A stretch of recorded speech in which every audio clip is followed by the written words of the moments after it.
The committee will come to order, and without objection, the chair is authorized to declare a recess of the committee at any time. This hearing is entitled Oversight of the Financial Industry Regulatory Authority. And I now recognize myself for 5 minutes to give an opening statement. Hardworking Americans rely on capital markets to save for everything from college to retirement. We, as Congress, must ensure that we have fair and effective regulation in order to maintain efficient capital markets so that all investors receive the greatest return on their investment. Today, as part of our oversight role, we will examine the Financial Industry Regulatory Authority, or FINRA. FINRA is an independent, not-for-profit organization authorized by Congress and registered with the Securities and Exchange Commission as a self-regulatory organization, or an SRO, that oversees the U.S. securities industries. FINRA's origins date back to 1939 when Congress authorized the National Association of Securities Dealers as an SRO to protect investors and the public interest. The NASD and the NYSE regulation organizations merged in 2007 to form what is now FINRA. FINRA's mission is to protect investors and promote market integrity through writing and enforcing rules and regulations and examining broker-dealers for compliance with its rules, federal securities laws, and the rules of the Municipal Securities Rulemaking Board. FINRA drafts, implements, and enforces the rules that govern the activities of more than 3,700 securities firms and over 630,000 brokers, conducts investor education, registers securities firms, brokers and mutual fund corporations, operates trade reporting facilities, provides real-time transaction and price data for corporate bond trades, and administers the largest alternative forum specifically designed to resolve securities-related disputes. As the primary regulatory authority for broker-dealers, FINRA plays an integral part in ensuring that capital markets are fair and efficient while protecting investors and other market participants. However, some critics have noted that for the last decade, FINRA has engaged in some mission creep and transformed itself from a traditional SRO into a quasi-governmental regulatory more akin to a fifth branch of government, or as some have called it, the Deputy Securities and Exchange Commission. While FINRA has regulatory powers that are similar to the SEC, it lacks mechanisms common to other federal regulators that allow them to be held accountable to Congress and to the public. Since this committee last held a general oversight hearing on FINRA in 2015, FINRA has appointed Mr. Robert Cook as president and CEO, and there have been a number of significant changes that have taken place at FINRA. Earlier this year, FINRA announced that it is conducting a comprehensive self-evaluation and organizational improvement initiative called FINRA 360. The goal of this effort is to ensure that FINRA is operating as the most efficient and effective SRO while working to protect investors and promote market integrity in a manner that supports strong and vibrant capital markets. FINRA 360, will the committee room come to order, please? Thank you. FINRA 360 is a multi-year initiative focused on creating an organization that is committed to continuous improvement, and any changes will be implemented in phases rather than waiting until all areas of inquiry have been fully addressed. As part of FINRA 360, Mr. Cook has engaged in a, quote, listening tour with member firms, investors, investor advocates, regulators, trade associations, and FINRA employees, among other stakeholders, about what FINRA is doing well and what it could do better. I congratulate you on that effort. Another initiative that took place earlier this year and was discussed during our July 14 hearing on fixed income market structure is the Trade Reporting and Compliance Engine, or TRACE. By working closely with the Treasury, Federal Reserve, and the SEC, FINRA launched TRACE for a number of for member firms to report transaction post-trade in U.S. securities. For the first time ever, TRACE provides regulators with regular transaction information for this very important market.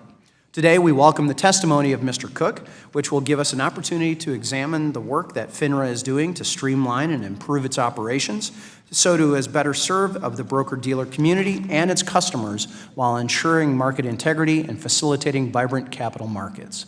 The chair now recognizes the ranking member, at this time, the gentleman from California, Mr. Sherman, for 5 minutes for an opening statement. Just for the record, I'm not Carolyn Maloney, just in case. I glanced up and noticed, yes. Our fine-ranking member has to be at the White House with a small group meeting with President Trump. I am sure that as a result of that meeting, the president will want to fully fund absolutely every tunnel between New Jersey and New York. And given her persuasive abilities, he'll probably also want to fund a new start through the Sepulveda Pass, a subway in my district or affecting my district. She is very persuasive. In fact, she's persuaded me to note for the record that Finra is a self-regulatory organization that was originally created in 1938 by the superbly named Maloney Act. I do not have a full 5 minutes of material here. I'll yield to any colleague on our side that wants some time, or I'll try to stretch out what material I do have. I'll point out that the chairman has well described the importance, history, and role of Finra. In 2016 alone, Finra referred 785 matters to the SEC for possible enforcement, and that, I think, demonstrates quantitatively the important role that they play. I want to review a few matters. Wells Fargo employees were put under incredible pressure. Anytime someone leaves Wells Fargo, a Form U-5 needs to be created. Some of those U-5s indicate that the employee was terminated for creating unnecessary and unasked for checking or credit card accounts. These employees were put under pressure from on high in their bank, and I'm pleased to note that Finra has a system for going through what I believe is just 207 employees whose U-5s indicated they were terminated by Wells Fargo as part of this scandal, and I hope that you will treat those employees appropriately.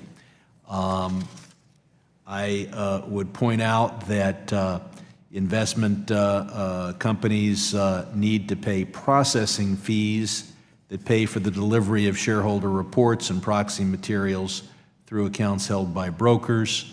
I would hope that Finra would take the lead in making sure that these processing fees are not excessive. They can't be really negotiated, and I look forward to learning how the fee is reasonable and how we move forward to electronic delivery where appropriate.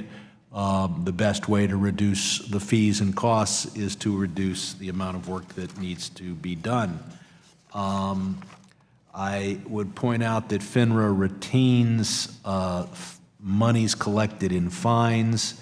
I believe that last year you collected $173.8 million in fines. About 27.9 of that was given to investors as restitution, leaving almost $150 million for Finra to spend on certain limited projects. And I want to make sure that we're not creating a conflict of interest. I've seen where you tell local law enforcement, go out and enforce drug laws, and you get to keep the property you seize. That seizing the property seems to be the objective, and we'll want to make sure that Finra is making the right decisions, and also that if the right decision is to retain $150 million, that money is being spent for the benefit of investors. I think that covers my initial comments, and for the first time ever, I will yield back with time on the clock.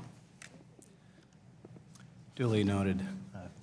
With that, I would like to take this opportunity to welcome Mr. Robert Cook, President and CEO of the Financial Industry Regulatory Authority, FINRA. You will be recognized for 5 minutes to give an oral presentation, and without objection, your written statements will be made part of the record. Mr. Cook has a long history involved in this space from 2010 until 2013. He served as the director of the Division of Trading and Markets of the U.S. Securities and Exchange Commission. Prior to that, he was a partner based in the Washington, D.C. office of an international law firm where during his years of private practice, he worked extensively on broker-dealer regulation, advising large and small firms on a wide range of compliance matters.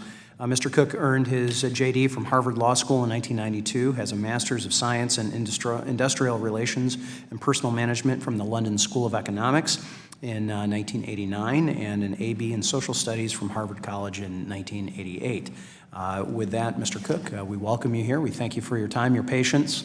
We're a little behind where we had hoped, but as I was taught by one of my Michigan mentors, John Dingell, as he called it, the tyranny of the vote. It doesn't matter what plans you have, as soon as they ring those bells, we have our constitutional responsibility that we need to fulfill. So we appreciate your patience in being here, and with that, you are recognized for 5 minutes. If you could please make sure you turn on your microphone right in front of you. There we go. Thank you. Is this on now? Yes. Thank you, Chairman, Ranking Member Maloney, Congressman Sherman, and other members of the subcommittee. Thank you very much for this opportunity to testify before you for the first time as a CEO about FINRA's operations and regulatory programs and how we are protecting investors and ensuring market integrity while facilitating vibrant capital markets. As you've noted, FINRA plays a critical and active role in the continued strength of the U.S. capital markets. Working closely with the SEC, it's the first line of oversight for thousands of broker-dealer firms and individual brokers. FINRA operates a comprehensive surveillance and examination program to protect investors and the markets. While the SEC has always closely supervised us, last fall they enhanced their supervision by establishing the Finra and Securities Industry Oversight, or FISIO, office, with roughly 45 staff members who conduct comprehensive reviews of our operations. We welcome this extensive oversight, which is central to the effectiveness of the self-regulatory structure established by federal statute. This subcommittee is another important part of our oversight, and we welcome your ongoing work and hearings to address the many complex challenges facing the market structure of the equities and fixed income markets, including the $14 trillion market for Treasury securities. As you mentioned, we recently implemented trade reporting for U.S. Treasuries, working with the Department of Treasury, SEC, and the Federal Reserve Board. This initiative leveraged TRACE, FINRA's existing corporate bond trade reporting system, to limit the burden on the industry and to promote regulatory transparency in this vital market at no cost to taxpayers. TRACE for Treasuries is a good example of how FINRA can serve investors and the markets effectively and efficiently. In that vein, it's vital that we understand what FINRA does well and what we can do better. That's why shortly after joining FINRA, I embarked on a listening tour, as the chairman noted, to meet the broad range of stakeholders and hear their different perspectives on those questions. This tour is ongoing. It really needs to be in the DNA of an SRO to be constantly listening. But I've already received important feedback from across the country. Informed by these discussions, we've undertaken a range of new initiatives described in my written testimony, a few of which I'll highlight now. One is FINRA 360.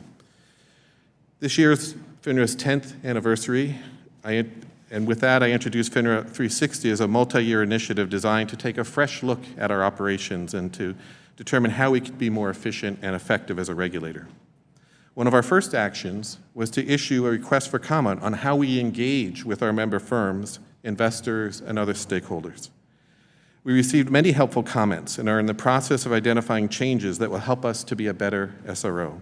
For example, just yesterday, we launched a FINRA webpage with more information on our board's operations to provide greater transparency on our priorities and our goals. Also, as a direct result of FINRA 360, we recently combined two distinct enforcement teams into one unit under a new head of enforcement who reports directly to me. The unified structure will improve our ability to streamline investigations and provide a more coordinated and consistent approach to oversight.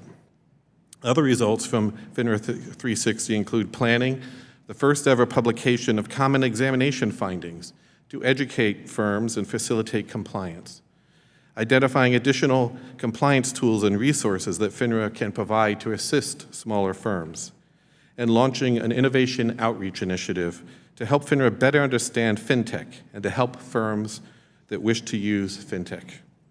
In its first months, Finra 360 is already making us better, and we will continue to make additional improvements in the coming year. Beyond Finra 360, we have worked to strengthen our core regulatory programs and to enhance protections for investors and the markets. We have advanced new initiatives to better identify high-risk brokers and to stop bad actors who put investors at risk. We have requested public comment to update our programs to enhance the capital raising process, including private securities transactions, while maintaining important investor protections. We finalized a tailored set of rules for firms with a specific business model that support capital formation. We have used the cloud to more efficiently execute our surveillance of more than 37 billion market events each day, enabling us to respond more effectively and more quickly to potential misconduct and to dynamic market conditions. Last but not least, senior issues and investor protection are a priority. In 2015, Finra launched a helpline that takes calls and investigates issues for investors. To date, we have received over 10,000 calls, and as a result of this program, firms have voluntarily returned nearly $4.7 million to customers. In addition, we recently finalized a new rule to enable firms to put a temporary hold on a disbursement of funds or securities in a senior investor's account when there is reasonable belief of financial exploitation. This rule appears to complement the key work of this committee is doing to protect seniors and vulnerable investors through the Senior SAFE Act. We welcome this opportunity to work with you to provide this important safety net for seniors. To ensure that there are no regulatory gaps in the Senior SAFE Act's coverage, Finra respectfully requests to be added to the bill's scope. As you are aware, Finra work extends far beyond these initiatives, and I'm constantly impressed by the dedication and talent of Finra's employees who work tirelessly every day to fulfill our mission. But Finra's ongoing success requires that we strive for continual improvement, and like our members, are always adapting to market conditions. I believe the major initiatives of this past year, particularly Finra 360, will propel us to face the challenges ahead. But we must continue to work to stop conduct that is harmful to investors and markets. We must ensure our regulatory operations are appropriately risk-based and running as efficiently as possible. We must continue to innovate and to lead in our use of technology to support cross-market surveillance. And we must continue to work to recognize the diversity of our members, including smaller broker-dealers, and avoid a one-size-fits-all oversight program. We're in the middle of a self-assessment and organizational improvement exercise that we hope will facilitate transformational change at Finra. As we continue this exercise, we must remain firmly focused on our core mission of protecting investors and market integrity while promoting vibrant capital markets. I look forward to working with Congress and other stakeholders to further these important goals. I thank you for your time, and I'm happy to take your questions. Appreciate your oral testimony on that, and I want to kind of hit on two things. One, I want to unpack a little bit of this, of some of the things that you've been doing with Finra 360, but first I want to start off with is, I and many others on this committee have expressed real concern about the decline in the number of companies seeking to go public in the last number of years, and the SEC Chairman Jay Clayton has noted that capital formation and making the public capital markets more attractive to businesses while providing the appropriate safeguards for investors is a top priority. And I'm curious, how can Finra help with this goal to help make going public as a company easier and more attractive for smaller businesses, and then how can it encourage other types of capital raising activities other than going public? Thank you, Mr. Chairman. We agree this is an essential goal that we share with you to help take every steps we can to promote capital formation. We recently issued a request for comment on all of our all of our rules that relate to capital raising, so that we could take a holistic approach and find out from all industry participants and other interested parties which of our rules can help. Can we take a fresh look at in order to help promote capital raising? What's the time frame of that? How long ago was that request? It was this year that we issued it. I don't know exactly how many months ago, but it was a number of months ago. We've got the comments in. And okay, so that comment time is closed? Comments closed, but it's not too late for anyone who wants to give us more comments on that. So we're taking a look at that. We've also, just this year, finalized or made operational a new tailored rule set for brokers who we call capital acquisition brokers, who are engaged primarily in private capital raising, to give them a more streamlined and tailored set of rules to comply with. That became final in April. We already have 30 of these so-called capital acquisition brokers who've registered with us. We helped to implement the rules relating to funding portals that were mandated by the Jobs Act, and working with under the SEC rules, we helped facilitate that, and we now regulate a number of funding portals. So I think we're taking a fresh look at all of our rule book, and we're eager to work with the SEC where we can. So let me same coin, different side here. What can we do here in Congress to help encourage that? And well, first of all, I guess, do you see it as a problem, this decline in IPOs and publicly traded companies? Well, I think it's a concern that we need to be focused on. We think there are probably many factors driving it, but we want to make sure that where regulation may be a driver, that we are thinking about whether that regulation is appropriately calibrated.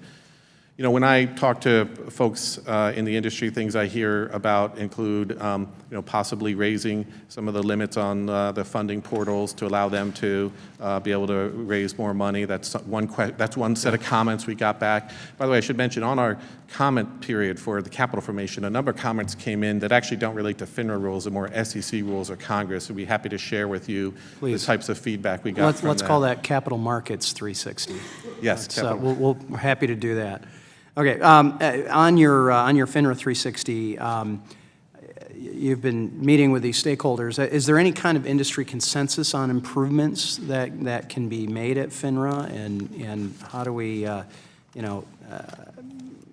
we, what has been your response so far, I guess? Well, I think as part of the listening tour and the engagement notice, where we asked anyone interested to share with us their views on how we engage with the world around us, we've gotten a lot of comment, and that's in part why we created FINRA 360, because we needed a process to evaluate that comment and think carefully, how do we respond to this concern or this criticism in a way that will better facilitate investor protection. And a number of the comments relate to internal organizational issues at FINRA and how that translates into the impact that we have on our member firms. So, for example, as I mentioned, we had 2 enforcement programs historically, and sometimes member firms experience those as if there were 2 different regulators. And so that was one of the comments that we got in, and we've combined those. There are other comments about our organizational structure, how we interact with firms. We hear things that firms think we do well, and we need to focus on how we can do more of that and do that more consistently. And I've got 30 seconds left. On page 6 of your oral statement, you had a couple of things that you were working on. You said you've advanced new initiatives to better identify high-risk brokers and stop bad actors who put investors at risk. I'm curious, what are those new initiatives real quickly? And then that you had finalized a tailored set of rules for firms with a specific business model to support critical capital formation. So 5 seconds.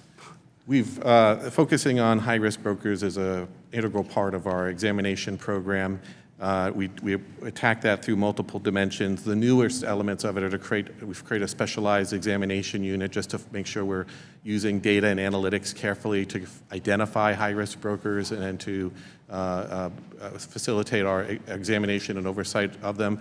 In addition, our board in the last 2 meetings has approved a series of additional rule amendments to give us greater authority to deal with high-risk brokers or to target activities that we think may be high risk, including, for example, the possibility that if you have a lot of disciplinary events in your background and someone wants to put you in charge of a firm, that FINRA would have more opportunities to review that first.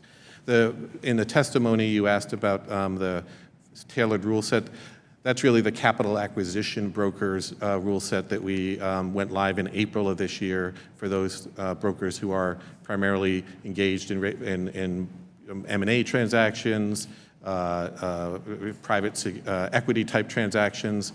It's a new initiative creating a tailored rule book to a specific type of firm. These generally are smaller firms.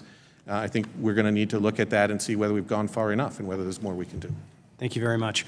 And with that, gentleman from California is passing off to the gentleman from Massachusetts for 5 minutes of questioning. Thank you, Mr. Chairman. I want to thank you, Mr. Cook, for appearing before the committee and helping with our work. Given the recent attention placed on best execution and conflicts surrounding the payment of rebates to brokers, I was wondering if Finra will actually dive in and investigate best execution, and specifically whether the conflict within the maker-taker rule is leading to suboptimal order routing by brokers. Thank you, sir. That's best execution is a vital part of ensuring that customers are getting the best prices and that brokers are not biased in how they execute customer orders. That's how it's supposed to work, but that's not how it's working right now. So Finra has done a number of things in the best execution space. The general question of rebates and maker-taker, the SEC's Equity Market Structure Advisory Committee has been looking at that, and there's calls for a pilot to sort of look more closely at that. In the meantime, we've been trying to focus on best execution. We've issued further guidance for firms about best execution. We've conducted a sweep in the reviewing firms' best execution practices, and we're anticipating doing more examination and surveillance work. It's been a high priority on our priorities letter to focus on how firms, not just how they make the decisions, but how they quantify the benefits to customers of the routing decisions that they're making. I've got a bill that, would set up a pilot as well, but we've been unsuccessful thus far. Let me ask you, there have been already several high-profile enforcement actions taken by the SEC, by yourself at Finra and the Office of the New York Attorney General's Office against broker-dealers who are operating their own ATS, alternative trading systems, and while you've brought actions against them, you haven't called them out or introduced any enforcement action based on their violation of best execution. Is there a reason for that? Well, I think the cases, a number of those cases that have come out have been focused on the disclosure that was provided by broker-dealer operators of trading venues and whether those were consistent with how customers' orders were actually being handled, as opposed to focusing on best execution. However, how brokers handle best execution, including in the context of ATSs that they run, is a focus of our examination program, and we expect to be bringing forth some more guidance and action in that area. Okay. I just want to caution you, the magic of our system, what makes it work is there's a general feeling that the system is legitimate, that there's integrity there, that people can rely on best execution, that their orders are not being manipulated. That's not what's happening, and I'm just worried about the reputational damage that is going to be caused if the current practices continue. Let me ask you, as reported by Reuters, Finra makes data on individual brokers' backgrounds, including complaints and sanctions against them, through its BrokerCheck website. However, you reportedly will not release the data in bulk, such as a database that would enable investors and interested researchers to identify whole brokerage firms with high concentrations of brokers with a history of Finra rule violations. What's the reasoning behind that we can't get the data, everything's individual broker? It's an area we're looking at. Historically, the system has been set up to focus on allowing customers to look at their broker. And over time, I think collectively we're realizing there's potential opportunity in having them be able to see patterns in their firm.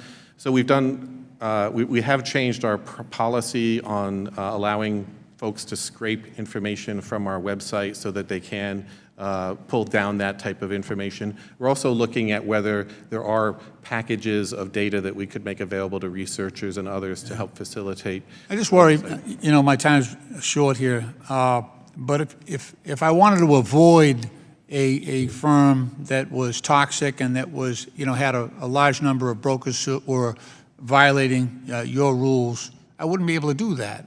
You don't give me the information to do that right now in the current form. And I would ask you to provide that greater protection to investors and parties that want to hold some of the bad actors accountable. Again, I've exceeded my time. I yield back. Thank you. Gentleman yields back. With that, the chair recognizes the gentleman from Maine, Mr. Poliquin, for 5 minutes. Thank you very much. Thank you, Mr. Chairman. Thank you very much, Mr. Cook, for being here.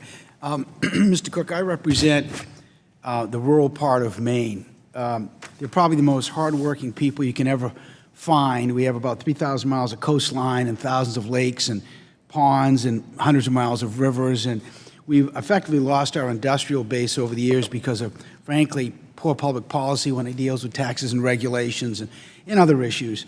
But we are now a district of small savers and small businesses. I think 70 or 80%, and I won't get this exactly right, but 70, 80% of our businesses in Maine employ less than 20 people. So I'm very concerned about making sure two things happen for our families in Maine such they can easily save for college or retirement, and make sure they live better lives for their families. So two things, one of which that the chairman just mentioned dealt with, why is it that only about half the number of companies today choose to go public as compared to 10 years ago? And I think that's been addressed and likely will be continued to be addressed here today. But I'd like to focus on the second issue, if I can, Mr. Cook. Last year, as you well know, the Department of Labor, not the Securities and Exchange Commission, but the Department of Labor got involved in a series of regulations called the Fiduciary Rule dealing with our broker-dealers to, in my opinion, impose unnecessary set of new regulations on that part of our financial services community. Now, if you're a teacher in Lewiston, or you're a mechanic in Bangor, or you're a lobster fisherman in down East Maine, you need to make sure you have access to financial advice, whether it be your insurance agent or your financial advisor that's helping you plan for retirement or what have you. And I am very concerned that because of these unnecessary regulations, that a lot of folks are starting to leave that industry. So what do you do with someone who has worked for 20 or 30 years and has a nest egg, which is what they're counting on, but now are unable to get asset allocation advice, or do I buy an annuity or not, or what stocks or bonds do I invest in, and mutual funds, and so forth and so on. So my question to you, sir, is have you seen this among your members where there are a number of firms that are just not providing advice anymore to small savers and investors that would have a huge impact on the folks that I represent? Well, thank you, Congressman, for that question. And as a son of rural Vermont, product of rural Vermont, a neighboring state, Well, I'm not sure I'd be proud of that, sir. Vermont has no coastline, and I'm sure it's a great place to live, but I would hope that your family would consider moving to Maine, where you belong. Thank you, sir. Yes, sir. As has been mentioned, I've been going on an ongoing listening tour. I've done 12 roundtables around the country, meeting with small firms. Yes, one of the concerns I do hear from small firms is about how they will comply with the DOL rule. And so that is, especially in the small firm space, I think, an area of concern. Our view is it would be helpful for investors to have a uniform standard here so that, whether you're going in for an IRA account or a non-IRA account or a broker, investment advisor, that you're that small investor. Is there confusion now because of this DOL rule that's outstanding?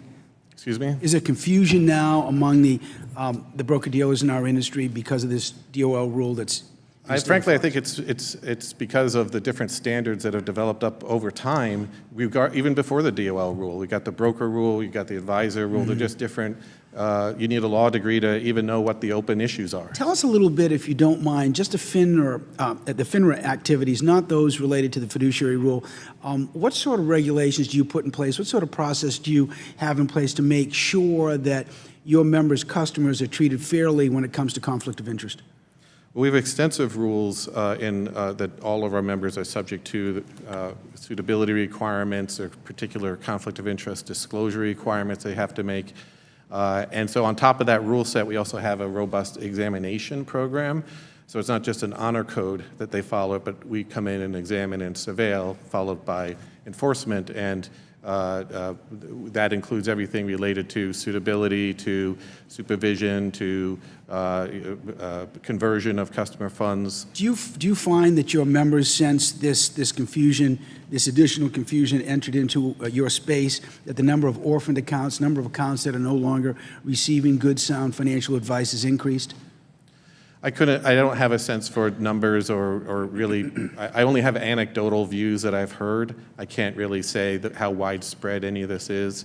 But again, I think there's a issue here that goes prior to the DOL rule about people having different regimes, being subject to different regimes based on the regulatory requirements. Thank you, Mr. Cook, for your good work, and appreciate you being here today. Thank you, Mr. Chairman. You're back.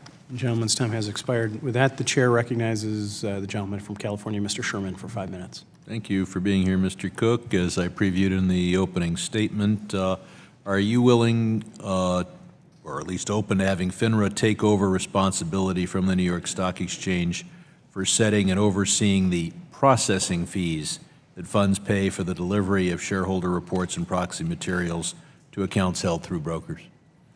It's a question that we have been focused on. We think it might the best approach there to figure out what's going on and what the issues are is to get all the parties together and have a dialogue around this so we can figure out what the best regulatory solution would be. So ultimately, we think it would be useful to have the SEC, us, the providers of these proxy services, the mutual funds, have a conversation around this and figure out what the best approach is. I hope you'll try to reduce the cost to the funds and ultimately to the investors.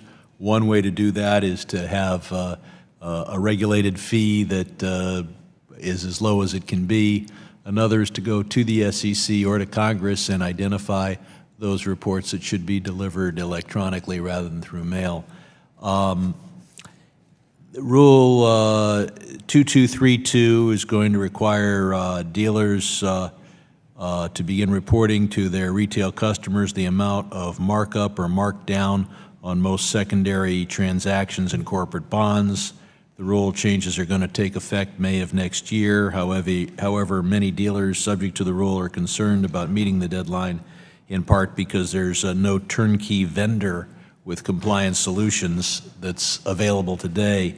Are you considering extending the implementation date for this rule? Thank you. So we are engaged closely with the industry, representative industry, to understand what the implementation challenges are around this rule. Fundamentally, the rule is intended to give investors more disclosure, more information, so they can make more informed decisions. But we recognize that there are some challenges that firms need to focus on in order to implement.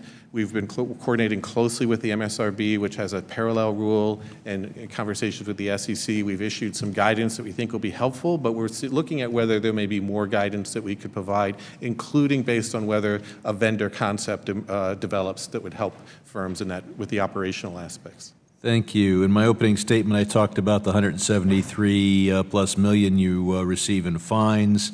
Are you considering returning a greater percentage of the money to the investors? And does Finra intend to make a more robust, meaningful public report on how it uses these fine monies? The fine monies that we collect are an important part of funding important investor protection initiatives. They fund capital initiatives, strategic initiatives. For example, the Trace for Treasuries, a platform that we developed at no cost to taxpayers. That type of technology investment is made possible by things like the fines monies.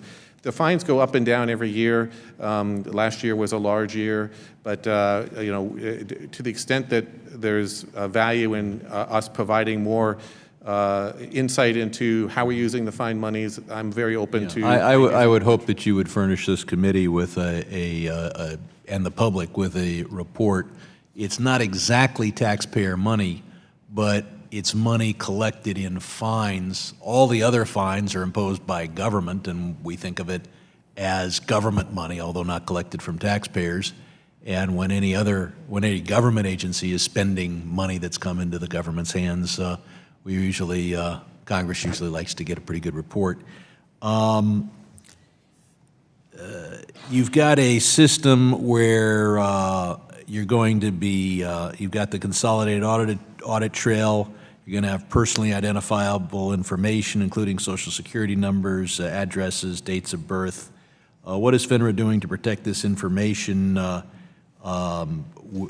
gained from this consolidated audit trail program to make sure that it's not hacked? Thank you, sir. Well, the Consolidated Audit Trail, which was approved by the SEC, Finra was a bidder to be the processor for that, to be the collector of that information. We were not chosen as the party to do that, so Finra is not the party collecting the PII. Under the plan approved by the SEC. You've got a particular company involved, and I don't know what record do they have. How have they convinced you that they're going to keep this information private? Well, it's a private company that contracts with the consortium of exchanges to provide this service. I think under the plan, they have obligations to keep this information private, but it's a work in progress, and I can't give you any assurances at this point about it.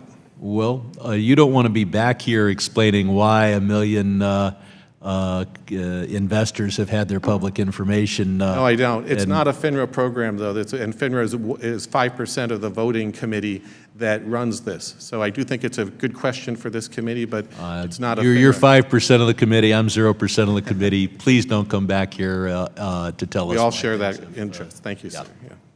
Gentleman's time has expired. The chair recognizes gentleman from Arkansas, Mr. Hill, for 5 minutes. Thank you, Chairman. Thank you, Mrs. Maloney Surrogate, Sherman. Mr. Cook, glad to have you before the committee. One of my favorite expressions over the years was when William O. Douglas was SEC chairman. He said that self-discipline is always more welcome than discipline imposed from above, and he was a pretty big supporter of the self-regulatory organizations that were set out by the SEC during his term in office. And it occurs to me, though, that sometimes that's hard to distinguish between what the SEC is supposed to do and what an SRO is supposed to do. And can you, at the end of the day, do you consider yourself a wholly private actor or a state actor with authority from the government when you think about your job as CEO? I think we're a combination that's created by Congress to achieve a certain purpose, which is to facilitate regulation of the markets through active engagement with the industry, active drawing on their expertise, not using taxpayer money, not making the government bigger, but at the same time doing it in a way that ultimately serves investors. And so how do you achieve that balance? And I think that's part of the governance structure we have, which is that we have industry representatives on our board, we have industry participation on our committees, balanced by public representatives on our board and careful SEC oversight. So I think we and the other 33 SROs in the securities industry, because we're not the only SRO out there, obviously, have been created to undertake this task of achieving an important investor protection mission, but doing it by working closely and collaboratively with the industry where we can. Well, just because you do so much that's directly related to the safety and soundness of our markets, I mean, it speaks to the issue, do we have to only to look to the commission, or can we, since you do have that public responsibility, have you submit cost-benefit analysis to us or be subject to the Freedom of Information Act, some basic oversight type structures that we have for other public actors? What's your view on that? Well, I think as an SRO, none of the SROs are subject to some of those requirements, and I think the question is, what do we want to get out of the SRO model, and will these requirements or these ideas help facilitate that or undermine it? I'm concerned that if we try to make Finra look more like the government, that's what we'll get, and we may lose certain of the benefits of an SRO model. However, I think it's also important that we be subject to close oversight. And as I mentioned in the testimony, the SEC has enhanced its oversight of us and is engaged in significant. We have 24 inspections since last year, beginning of last year. We have 39 targeted oversight exams. So there's a lot of SEC oversight of us today. Do you really think there's much in the self-regulatory part left after all the court cases of the 90s and the SEC changes in the direction of Finra? Is there much self left if you're a broker-dealer or someone who used to be deeply involved in the whole oversight of Finra in a true SRO type model? I think it's evolved for sure, but I think that there are reasons why it evolved. The changes you're talking about that happened in the 90s were because the SEC determined that there was undue influence by the industry in this model that was subordinating investors' interest to public interest. And so there is a recalibration that happened then, but there's still significant involvement by the industry in our activities. And one of the challenges I have is to constantly make sure we got that calibration right. And I think every day we have to be asking ourselves, number one, are we holding the industry accountable? And at the same time, are we collaborating with them as much as we can? And I don't think that job is ever going to end. I think we're always going to, that's a tension that we have to live with. Appreciate that. I want to echo Mr. Sherman's concern about the Consolidated Audit Trail, which is not your responsibility. It's the commissions, and the commissions got a contractee to do that. But we had a lot of data security concerns here when FINRA proposed cards, which you remember before your time. But I'm concerned that, I'm interested in your view, is the plan to go to the Consolidated Audit Trail ready for prime time? Should the Commission delay the implementation of the Consolidated Audit Trail? Well, I think there's been a lot of delays so far, so it's challenging to think about more. But the issue of PII that you've raised is significant, and we need to make sure that appropriate protections are in place to protect that data. And the question of whether you need the PII or not might be one that could be asked, and what are the alternatives to getting it, including might there be other ways of identifying significant traders in the market, like a large trader ID, without having to collect grandma's Social Security number when she only trades once or twice. Good comment. I yield back, Mr. Chairman. Thank you for the time. Gentleman's time has expired. The chair recognizes the gentleman from Georgia, Mr. Scott, for 5 minutes. Thank you very much. Mr. Cook, you have great expertise in investor protection. 2 points I'd like to ask you. First of all, I think you all have a free toll-free number for seniors. And that's one group that I've been very concerned about. I was a co-sponsor with Ms. Sinema on the Senior Save Act that you mentioned in your testimony. For a moment on that, could you acquaint us with how this toll-free line works? My major concern is that oftentimes we allow our technology to get ahead of us. And oftentimes we think we're helping, but we look out and you got robots calling people. And could you tell us, are all of these toll lines manned by human beings and not automation who can interact with the seniors? Absolutely, sir. Yes, especially when we're dealing with a population that may not necessarily be comfortable with technology. Right. We staff this by live people. We track wait times, and they're quite low. And this is a toll-free number that anyone can call. Frankly, we get calls from people. We've had it from every state in the country. People ranging from 17 years old to 102 years old, but the average is in the 70s, I believe. And then we follow up and try to figure out what their issues are. Often we're making referrals to adult protective services or talking to the firm. And this has actually been a very collaborative approach with the industry. Many large firms have established a key contact person, so when we see an issue, we can go to them and they'll help us work through and resolve it. Okay, let me go to another concern while I have your investor protection hat on. I know you didn't mention the fiduciary rule in your testimony, but I'd like to pick your brain on this for a second. I've been involved in this issue quite a while and have been urging the SEC to come up with a uniform rule, one uniform rule and standard that could be applied. I think their failure to do so has put us in a difficult position.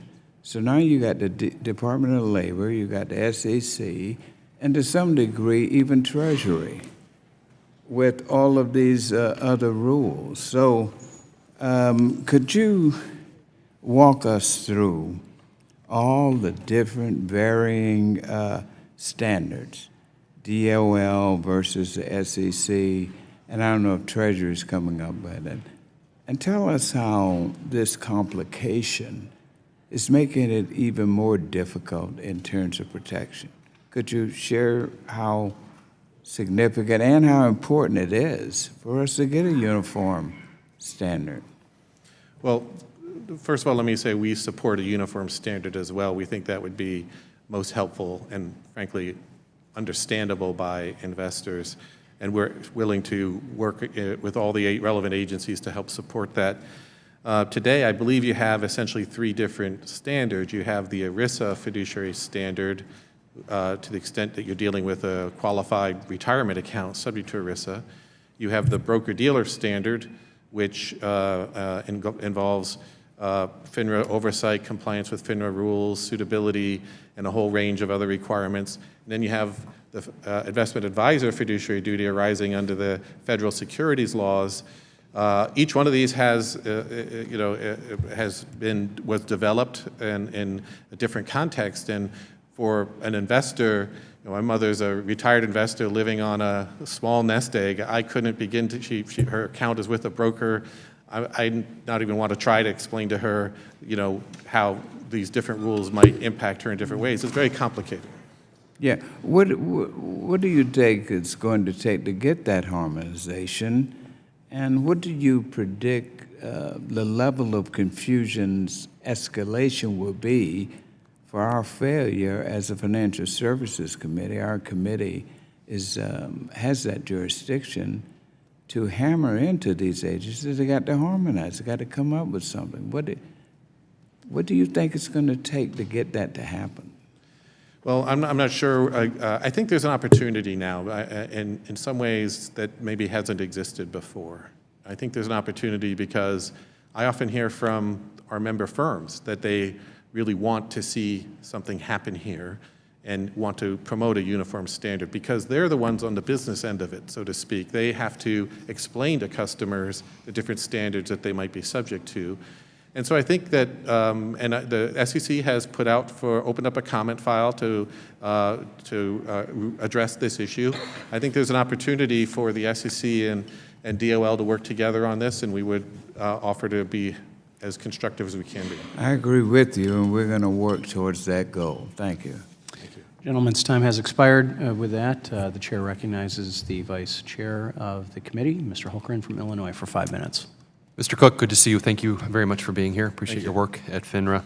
I'd like to focus my questions and our discussion a little bit on how Finra encourages competition, especially for small and middle market dealers. As you know, I sent a letter to you and Chairman Clayton a little bit earlier this year raising some concerns with amendments to Rule 4210. I apologize, the letter was a little bit late in the process, so I really do appreciate how quickly you and your staff have been able to address the concerns that I had.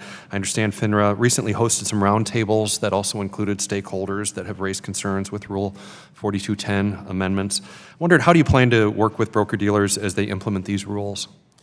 Thank you for the question, sir. I think it's important that as we implement rules like this, that we be actively in dialogue with the industry that's subject to them. And as you mentioned, we had several roundtables to talk to buy-side, sell-side, investors, different size firms. We learned a lot about some of the challenges there. I think one of the things we learned is that there's probably an opportunity to provide some more guidance in this area that would help firms with the implementation.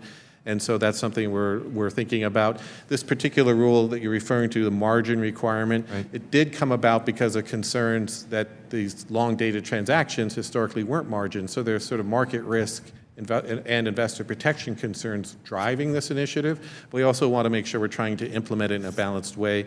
Because of the way the margin rules work, they intersect significantly with the SEC's capital rule and customer protection rules. So we're talking to them as well about the whole overall framework and whether there's opportunities for us to give more guidance that would be helpful. Great. Yeah, I think that would be, and I appreciate that.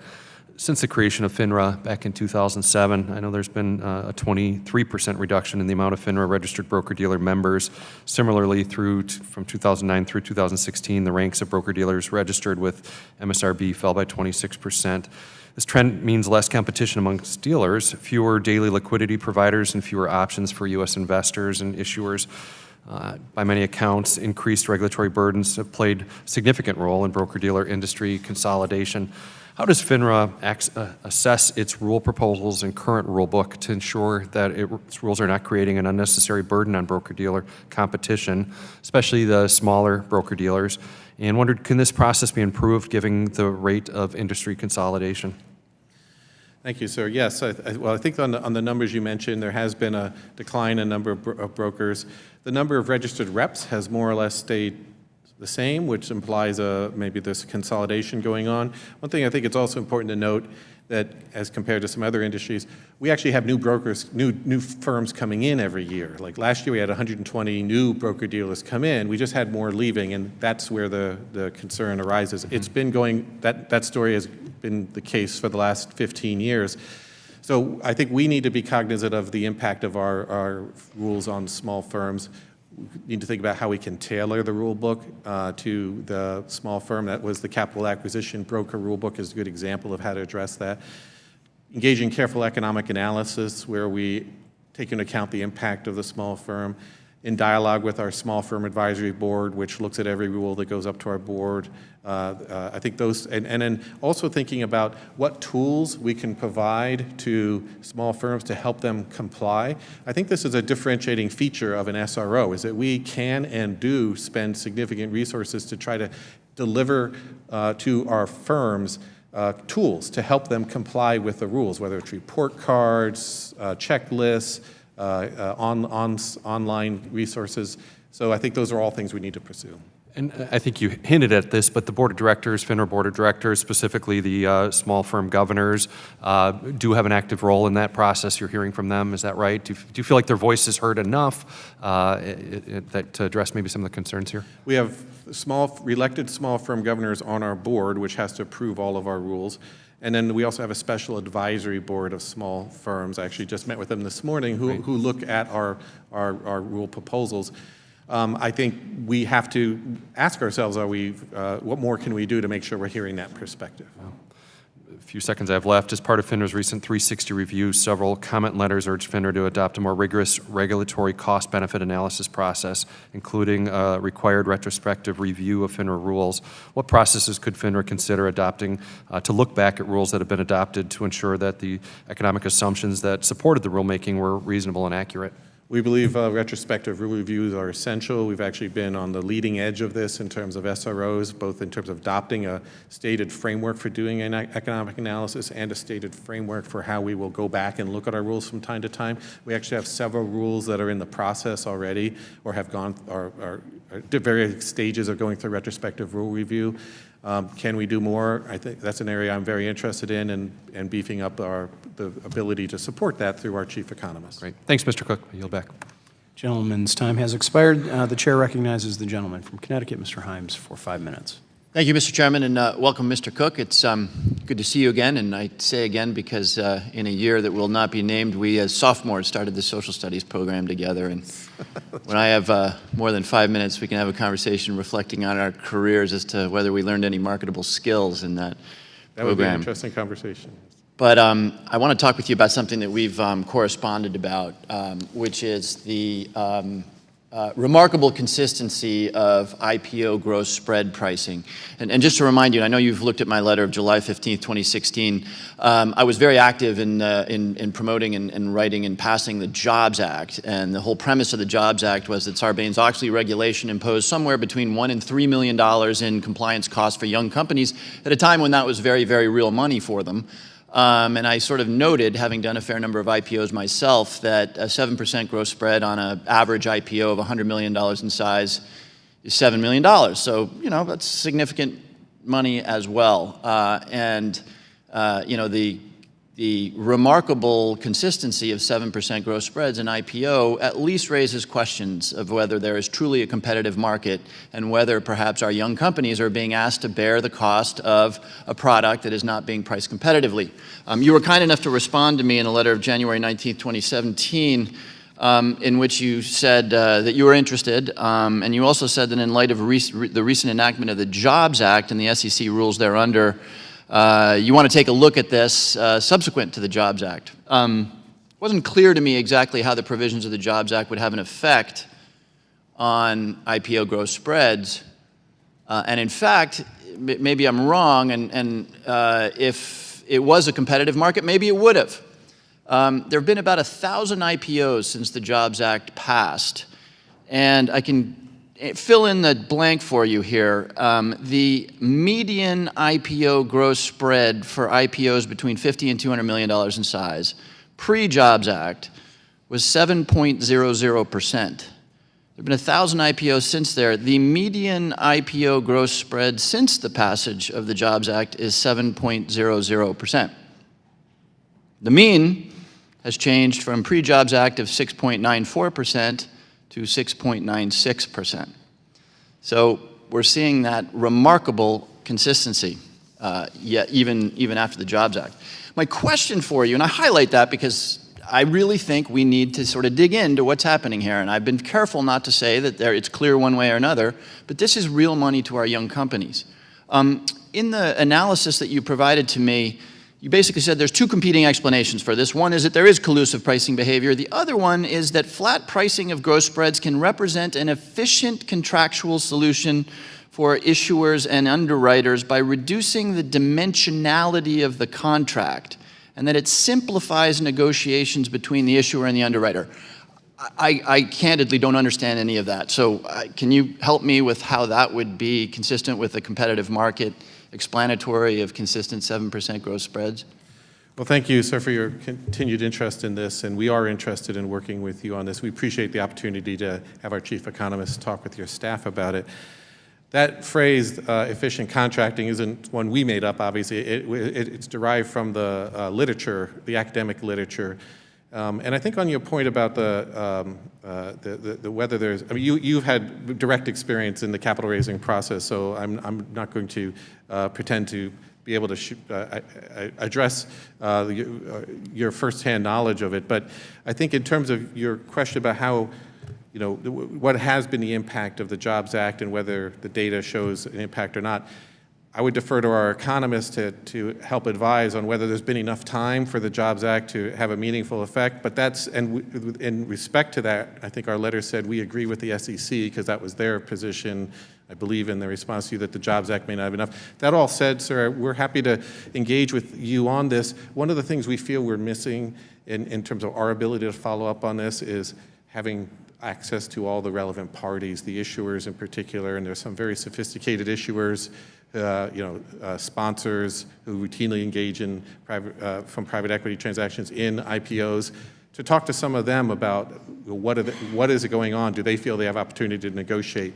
So we'd be happy to work with you. And I totally appreciate that. I really do. I think that's what should happen. And, you know, I mean, again, just intuitively, this notion that the Jobs Act was about simplifying the IPO process. And I think it did so dramatically in very positive ways. But again, I'm not an economics PhD, but simplification should theoretically lead to lower pricing, and it manifestly has not. So again, this is just another thing that raises important questions. I'm out of time, and I appreciate your response, but I agree completely.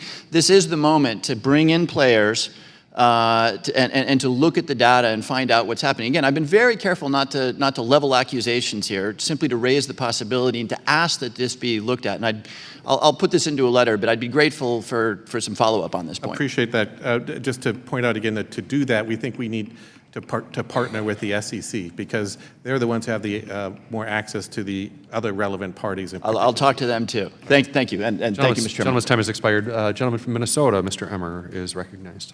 Thanks. 5 minutes. Thank you, Mr. Chair, and thank you, Mr. Cook, for being here.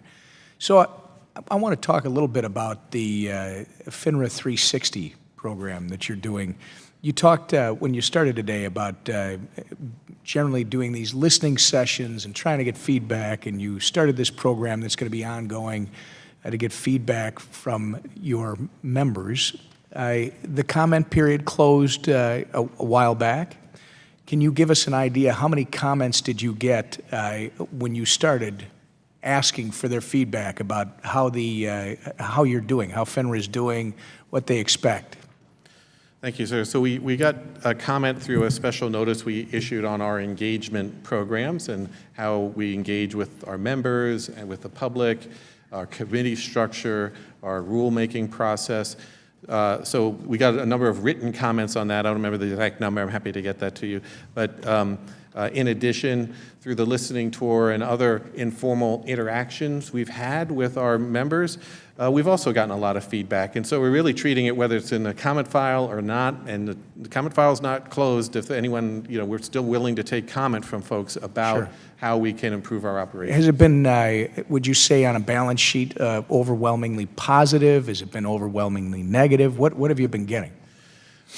We've gotten positive, but we've also gotten negative, and I would say more in the negative category. But so a lot of the comments that we've gotten in the negative category have been very helpful to us in terms of identifying aspects of our programs that we could improve. So many of it's very much in the weeds in terms of how we examine firms, the processes we use, the way we request information from them, the technology we have to interface with them. But isn't this what the real issue is? And what I want to get to in the short time we have is how you're going to address it.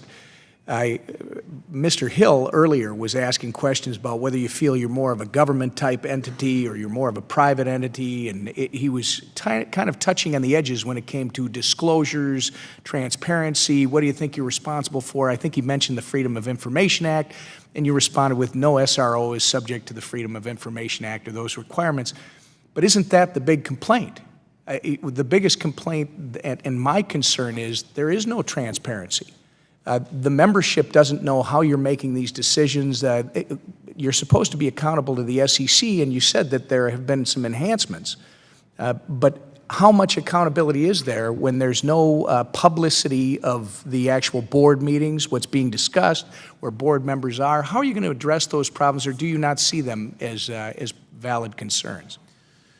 No, so transparency and disclosure have certainly been among the comments that we've gotten in the comment file. So we're going through a process where we're organizing these comments, trying to understand how we can best respond to them, and we'll be going to our board to talk about proposed responses to these. There are a number of areas where people have asked for more disclosure, and we'll focus on that. I have to say, most of the member firms I talk to, this is not their number one issue. They are more focused on, how our exam program works. Is it really risk-based? How are we focused? Yeah. Well, isn't that because some of the perception is this has moved to more of a prosecutorial type approach as opposed to a regulatory operation that's trying to help firms stay in business?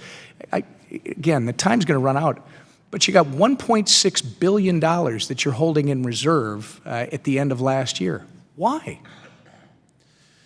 So collaboration with the industry is very important. The portfolio we have is something that came out of the sale of NASDAQ. So when NASD sold NASDAQ, there were proceeds that came, and the question came up, well, what do we do with these? There were tax issues with giving it out to the members, so the decision was made, let's use this to help fund the regulatory programs going forward.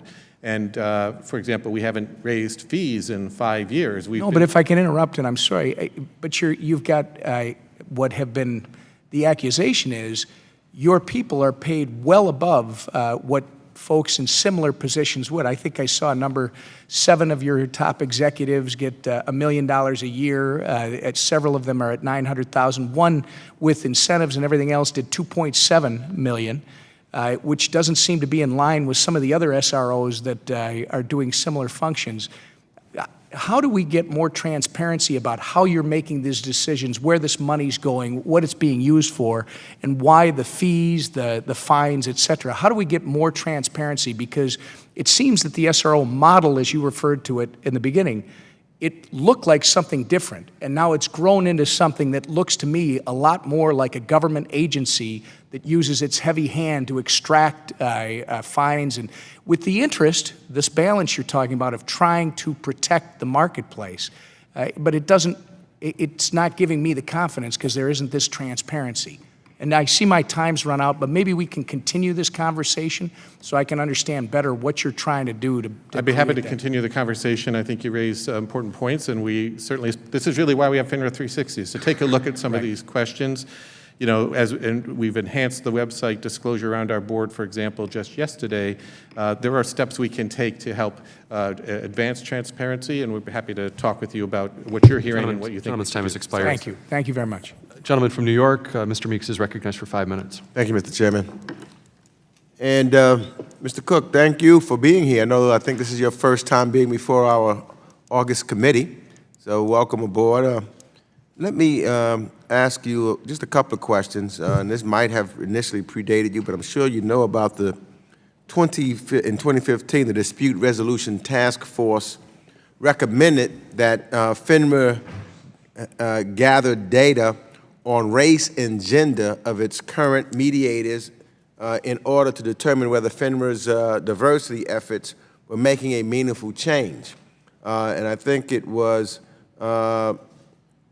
also for your arbitrators. And I think that, I know that FINRA has complied and made public data on the composition of the newly added arbitrators.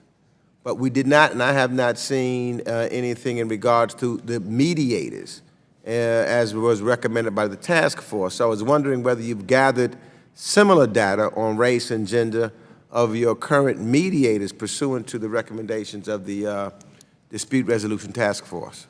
Well, thank you, sir. As you noted, that the recommendation, which is one we support, to study and then promote the diversity of our rosters, is, I don't know the answer to your question about where we are on the mediator versus the arbitrator. I can find that out and follow up with you. We have, in adopting the recommendations, we have engaged a consultant to help us understand the diversity of our arbitrator roster. In addition, in order to help promote that diversity, we have engaged an advisor to help figure out how to do better recruitment. We've enhanced our own recruitment tools. We've done more marketing through social media and direct market advertising. And we did report that year over year, we did see a meaningful increase in the number of African-American arbitrators and women arbitrators. We have a lot of work left still to do in that regard, so we're not claiming victory by any means, but it is something we're committed to. And whether there's a difference between arbitrator and mediator in that answer, I don't know the facts, and I'll have to get back to you. Great, because I'd love to see that data. I mean, as I said, and I appreciated your intent, and from everyone that I've spoken with, you're moving in the right direction. And you know, I always want to make sure I help give you that little push to do that. In fact, I think that it would be great if, say, you or someone else from your office would commit to working with me. I look forward to working with you and other members of the Congressional Black Caucus so that we can help you do a better job of recruitment of mediators and arbitrators from various communities, connecting you with, you know, whether it's fraternities or sororities or other professional groups we have that would be a base of which you can work from to get qualified individuals who would be very interested in certain graduates from HBCUs, historically black colleges and universities.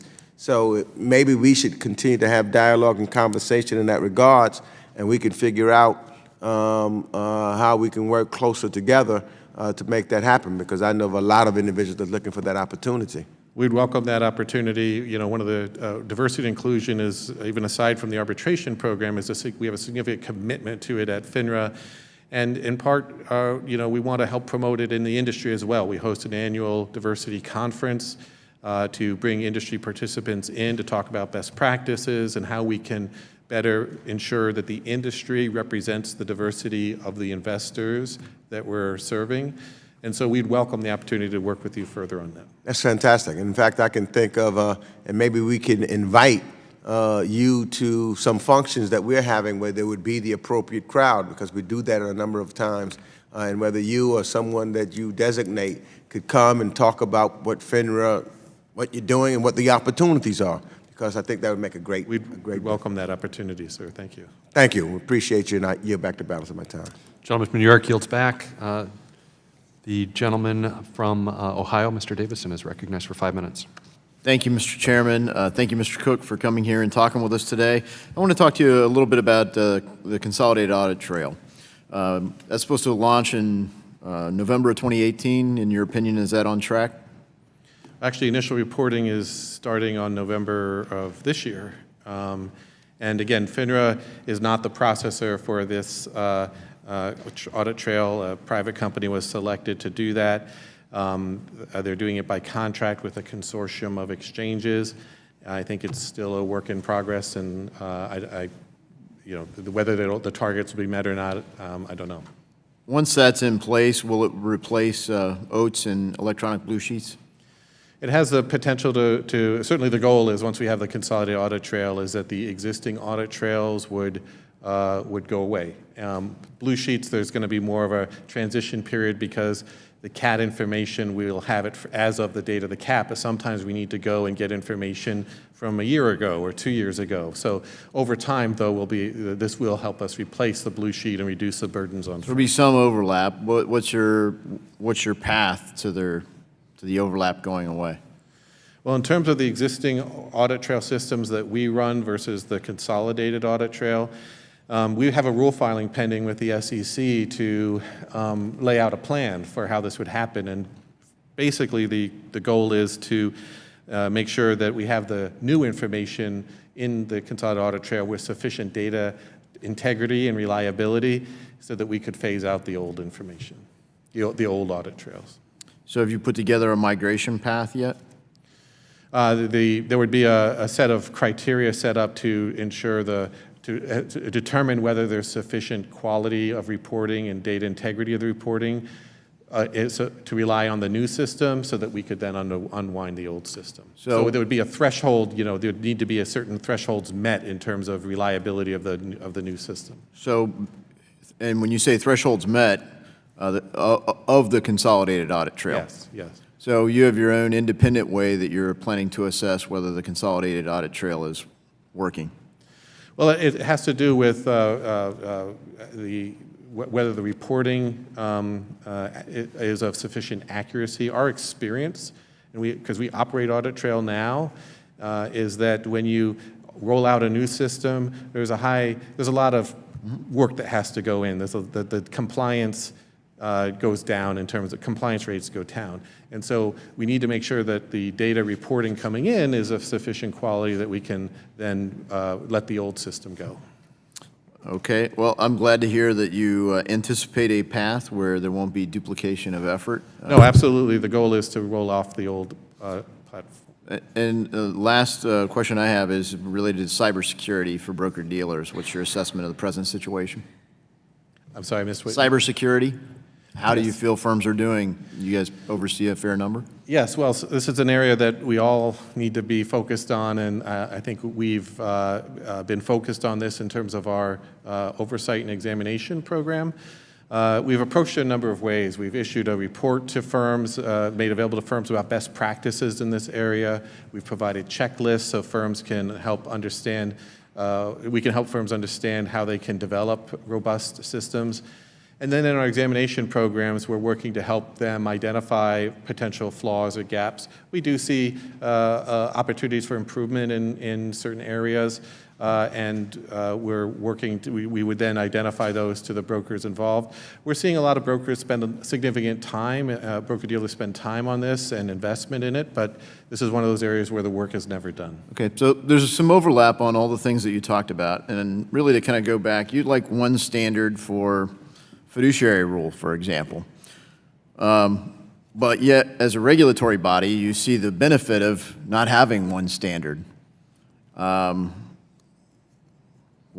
do we need all this duplication of effort in the regulatory environment? I think the cyber environment is an area where there's really a need for more coordination among regulators. There's not one established standard. And so one of the things we're trying to do in our oversight of broker-dealers is not to tell them you have to do it this way or that way, to offer them best practices. Obviously, if we see something really egregious, we need to follow up on it, but not to dictate a path, because we recognize many of the firms we regulate are also regulated by other agencies, and so there would be an opportunity here, I think, for whether it's through this committee or through other intergovernmental agencies to develop a more standardized approach to what's really a crucial area. I appreciate your respect for the free market in that sense and hope you'll embrace it for Fiduciary Rule. Thank you. I yield back. Gentleman from Ohio yields back. Gentleman from Indiana, Mr. Hollingsworth, is recognized for 5 minutes. Good afternoon. Thank you, Mr. Chairman, and thank you, Mr. Cook, for being here. I really appreciate it, and it's been enlightening thus far. I wanted to ask about your Innovation Outreach Initiative and talk a little bit about, whom you've talked to about different operations inside FinTech, and as well kind of what the feedback has been about FinTech so far and what's progressing with regard to that initiative. Thank you, sir. Well, it's very much at the early stages. We've had a committee internally that would help us understand FinTech and be a central source of information intelligence, but we figured we thought we needed to ramp up our activity in this area. What prompted that out of curiosity? Was that something that you heard in feedback? Yes, or is on it a just internal listening direction? tour, and also just recognizing that this is a change that's happening in the industry, and we really need to be a leader in it. We are a leader in technology in our own operations. I think we've done an enormous amount by way of automating through our cross-market oversight, our surveillance programs. Investing in technology has been big for us, so we're very interested in RegTech, both as a regulator, but also trying to understand how what's happening in the FinTech space, because this is also an area for promoting small business and new firms. So we're setting up a new advisory committee to help us understand what's going on there. We hosted a conference on blockchain in New York a few weeks ago together with other regulators. And we're going to be conducting a series of roundtables on FinTech. And then we'll see, our goal is to try to understand what's happening, how we can participate, not how we can regulate per se. We don't want to create, direct the outcomes, but we also want to understand, are there investor protection concerns, and are there ways in which our rules may be getting in the way unnecessarily of new development. Great. And how do you see that unfolding over time? Well, I think we'll need to make an assessment of what feedback we get. Are there rules that get identified as, hey, this is a problem for us? People say, I want to introduce this new innovative technology. Sometimes it's a new firm whose whole business model is based on innovative technology. Sometimes it's existing firms who are using technology to deliver traditional services in different ways. And what we want to understand is what's going on, where are the risks, and are there opportunities for us to change our rules? Sometimes people talk about creating a sandbox or a regulatory sandbox. We thought that was a potential future step that we could consider, but first let's see if they're actually help us identify areas where our rules are getting in the way of innovation unnecessarily. I imagine, given how broadly FinTech has at least the opportunity to impact the financial sector, you're interacting with a lot of other regulators, both domestically and internationally, on this front. Have you found them to be as receptive to new technology and the opportunities that FinTech might bring as you are? I think all regulators that we know are so interested in this area. They have different ways of approaching it, different ways to understand what's happening. We do have a dialogue with international regulators as well. We're trying to understand best practices. That's partially how we developed our program, our innovation outreach program, was to look at, what are other people doing and how can we adapt it to our own context. But we welcome the opportunity to interact with other regulators, including on understanding how they use technology to leverage their own oversight functions. Yeah, I haven't ever heard the term RegTech before, but I like it. Appreciate that. So with that, I'll yield back, Mr. Chairman. Thank you. Gentleman yields back. With that, gentlelady from Missouri is recognized for 5 minutes. Thank you, Chairman Huizinga, and thank you, Mr. Cook, for your testimony this afternoon. As I'm sure everyone in this room knows, and I'm sure that Mr. Cook knows, I am not a huge fan of the Department of Labor's Fiduciary Rule. In fact, I'm having a hard time finding many fans of it. I just came from an event this afternoon where industry stakeholders from both the public and private sector discussed research that shows the rule is not working. In fact, numerous independent studies of late have concluded that brokerage advice services have been dramatically affected, in addition to, quote, significant operational disruptions and increased costs for financial institutions, which in turn means increased costs for retail investors, and then the negative effects are just building and building. Further, FINRA's mission is to safeguard the investing public against fraud and bad practices. So, simple question, did the Department of Labor consult with you in any substantive way when crafting their current rule? Thank you, Congresswoman. We did have conversation with DOL to give technical advice. Technical advice only. Technical advice to understand, offer our understanding how the brokerage model works, how our rules work, how what they're proposing might interact with our rules. I'm surprised there wasn't a more substantive discussion about your opinions on the issue, and being one of the primary regulators, did they or did they not consult in a substantial measure with you all on this new rule letting? Well, in addition to the sort of staff-to-staff technical advice that I mentioned, FINRA did write a comment letter to the DOL during the rulemaking process. This is before my time, so it's not fresh in my mind, but yes, FINRA did offer its comments on the proposed DOL rule, and DOL did take into account a number of elements of our comment. Do you believe the SEC is best suited to enforce and regulate a best interest standard for broker-dealers?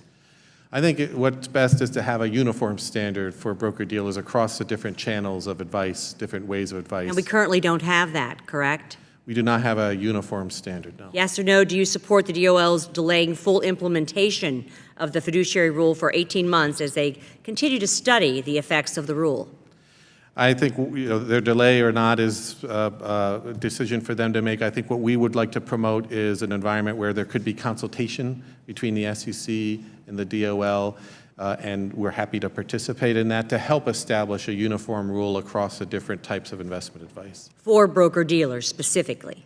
Well, for broker-dealers, but also for investment advisors. So regardless of who you're going to for your retail advice on your trading in securities, that you are depending upon the definition of advisor, they have a fiduciary standard already. We're talking specifically about the DOL rule as it affects brokers, dealers. Mr. Cook, in remarks you gave earlier this year, you talked about how you didn't see yourself as the examination or enforcement regulator under the Department of Labor rule. But you went on to say that if the rule went away and the SEC stepped in, you felt like FINRA would have a role in the process of crafting that rule. SEC Chair Clayton has requested comments in assessing standards of care applicable to investment advisors or broker-dealers. Can you discuss what role FINRA has played in this process to date and what role you envision FINRA taking should the SEC move forward with its own rule? Well, should the SEC move forward, we would appreciate the opportunity to interact closely with them and give, again, technical advice or and in the crafting of the framework. And then depending on what they came up with, there may be ways in which we need to revisit some of our rules to conform to their approach. So we look forward to engaging fully with the chairman and the commission as they move forward with that initiative. One of the roles FINRA plays is examining firms regarding compliance. I imagine you hear a lot of complaints from broker-dealers. Since June, when DOL's fiduciary rule partially took effect, have you heard from broker-dealers about the implementation? So we have heard from especially smaller firms about the implementation. And what are those concerns? Well, the smaller firms are concerned about the compliance burdens. I think there are many different business models out there, and it's hard to, what I'm sharing with you is purely anecdotal. We haven't done a study of... well, there have been many studies done, but please. But not from us, so that's all I want to be clear about. And so some small firms have expressed concern about the compliance burdens. Large firms have also indicated that they're able to comply with it in different ways. So I think there's a variety of different responses that we hear. Interesting testimony. I think I've run out of time, Mr. Chairman. I yield back. Gentlelady has had her time expire. So with that, Mr. Cook, wow. Well, with that, all right, on cue. Thank you so much, and I apologize to my colleagues. Well, we were aware that you had a meeting at the White House, and I want to report a bipartisan effort between New Jersey, New York, Republican, Democrat, and the President of the United States to improve the transportation city between the two states. It's important. And it was a great meeting, but I wasn't here for this important hearing. I just... with that, let me officially recognize the ranking member here for 5 minutes for her Okay, questions. thank you so much. And I just would like to ask a few questions. I tell you, we've created this year a terrorism financing committee. Chairman Hensling did, and it's really important. If they don't have money, then they can't put off their bombs in our great cities and neighborhoods. And so Finra's work is really, really important. Mr. Cook, you noted in your testimony that Finra has recently started to collect information on transactions in Treasury securities, which will be made available to the regulators. And one of the big debates was whether Treasury transactions should be reported publicly as well. Some market participants thought that this would harm the market because it would allow high-speed traders to see what other investors were doing and jump in front of them. But others thought that increasing the transparency of the market would enhance market quality and bring more investors in. So what are your thoughts on this? Should transactions in treasuries be reported publicly or just to the regulators? What's your sense? Well, thank you for that question. The Trace for Treasuries program is really just, it's new. It's just started in July. And so I think what we have an opportunity to do is to look at the data that's come in and understand what we're seeing in ways that we couldn't have done before. And then I think it's at this point there are a couple of questions that we need to think about in terms of next steps. One is to make sure that all the relevant parties are reporting into the system. And the program that we rolled out is just for broker-dealers because those are our members. The Federal Reserve Board had announced publicly that they were going to talk with us about perhaps working on a system so that banks who can also trade in this market would also be reporting in. So I think that before we think about reporting some people's trades and not others, we need to think about whether we've got the full scope of the reporting sufficiently covered. Okay, and also I'd like to talk a little bit about cybersecurity. And I know that Finra identified cybersecurity as one of the examination priorities for you this year. And I think that's very important because cybersecurity is a huge risk and it's growing every day. I know that most members of Congress have been hacked, and cybersecurity is especially important for financial institutions that hold their customers' money, broker-dealers, because one successful cyber attack against a broker-dealer could wipe out millions of dollars of wealth. So my question is, are you finding that firms have adequate programs in place to mitigate cybersecurity risks, or is this an area that we have to continue to shore up? Thank you, ma'am. I think this is an area that we can never lose focus on because it is so important, and the risks are evolving constantly. And so what we've tried to do is to provide more resources to firms to help them develop the best programs they can. We did a report in 2015 that put forth a variety of best practices that firms could follow. We also have created a checklist for firms to help them think through, particularly smaller firms, to help them think through how they can protect themselves and their customers' data appropriately. And then it has been an exam priority for us. Yes, we do have findings for certain firms that we then review with them and give them ideas about how they can correct.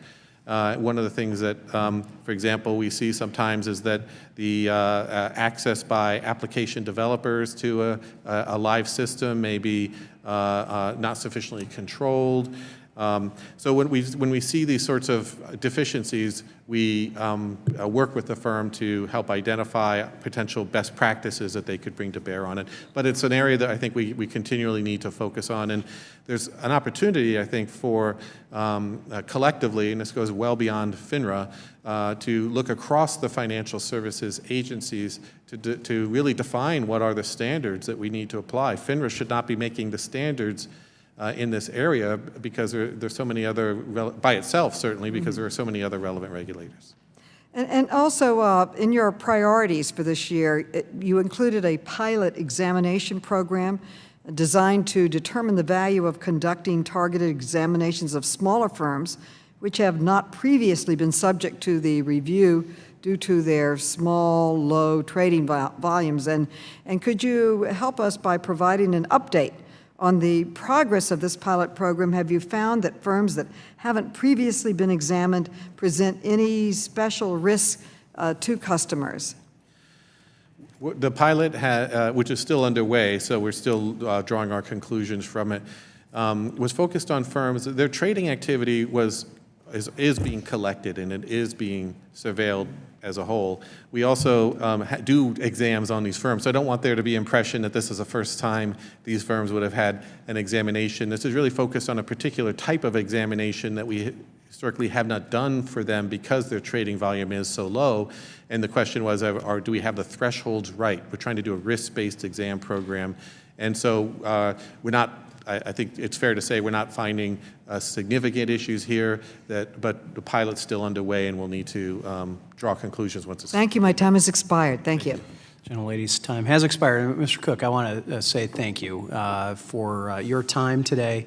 I want to congratulate you again on your efforts with Finra 360 and that examination that's going on. I look forward to continuing this conversation with you, not only on an official basis, but informally as well, as we encourage you to listen to some of the concerns that were expressed here today, as well as some of the lines of questioning.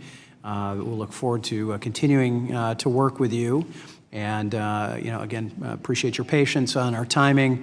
I know we were a bit thrown off by the votes, and appreciate your patience on that. So I'd like to also say, without objection, all members will have 5 legislative days within which to submit additional written questions for the witness to the chair, and then I will be forwarding those to you. And we ask you for as timely a response as possible.